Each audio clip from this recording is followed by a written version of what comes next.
Flower dentist Christ multi speciality hospital Chandrapur.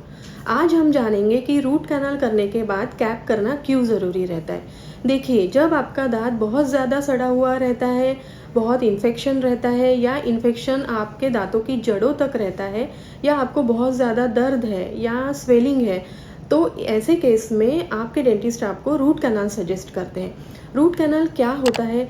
Root canal में हम दांत के ऊपर से एक होल कर देते हैं और अंदर से जो सड़ा हुआ पार्ट है या इन्फेक्शन है या पस है, वो हम पूरा क्लीन कर लेते हैं। दांत की जड़ों से वो पस निकाल लेते हैं और वहाँ पे एक अलग डेंटल फिलिंग मटेरियल भर देते हैं, जिससे कि आपका पेन कम हो जाता है। इस दौरान आपको कुछ मेडिसिन्स भी फॉलो करने पड़ते हैं।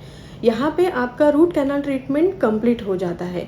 इसके बाद कैप करना ज़रूरी रहता है, लेकिन बहुत से लोग कैप करना नहीं चाहते या डरते हैं। आपको ऐसा नहीं करना चाहिए। कैप करना क्यों ज़रूरी रहता है? क्योंकि रूट कैनाल करने के बाद दांत ब्रिटल हो जाता है, मतलब दांत का जो खाना खाने की क्षमता रहती है वो कम हो जाती है। वो ज़्यादा लोड सहन नहीं कर पाता है। इसलिए हमको दांत को प्रोटेक्ट करना ज़रूरी रहता है। कैप आपके दांत को एक हेलमेट की तरह सुरक्षित रखता है। जैसे आप खाना खाते हैं तो सारे फोर्सेस, सारा लोड आपके कैप पे आता है, ना कि आपके रूट कैनाल ट्रीटेड दांत पे।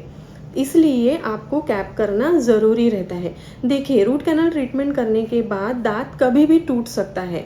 वो 2 दिन के बाद टूट सकता है, 2 साल में टूट सकता है, कभी भी। उसका ऐसे कोई लिखित टाइम लिमिट नहीं है। इसलिए हमको दांत को प्रोटेक्ट करना ज़रूरी है, ताकि वो लाइफ लॉन्ग आपको साथ दे। अगर रूट कैनाल ट्रीटमेंट करने के बाद दांत को निकलवाना पड़ेगा तो फिर उसका कोई अर्थ ही नहीं रह जाता है। इसलिए हमें कैप करना ज़रूरी रहता है। तो दोस्तों, अगर आपको इससे रिलेटेड और भी कोई समस्या है तो आप हमारे हॉस्पिटल में अवश्य आएँ। Thank you.